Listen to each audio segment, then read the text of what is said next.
প্রধান বৈঠকের মাননীয় সভাপতি, আমাদের প্রাণপ্রিয় নেতা, জাতির শ্রেষ্ঠ সন্তান, বীর মুক্তিযোদ্ধা, রায়গঞ্জ মুক্তিযোদ্ধা সাবেক কমান্ডার শ্রদ্ধাবান জনাব মুজিবুর রহমান আমাদের মাঝে প্রধান অতিথি হিসেবে উপস্থিত হয়েছেন। আপনাদের আমাদের প্রিয় মানুষ, বাংলাদেশের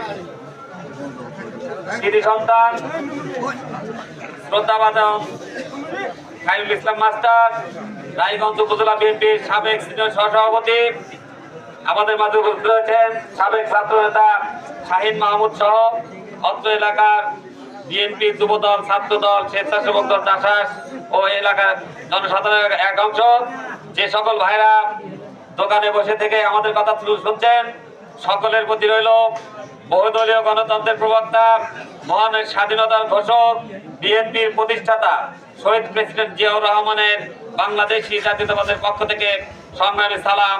আসসালামু আলাইকুম। হিন্দু ভাইদের প্রতি রইল আন্তরিক শুভেচ্ছা ও আদাব।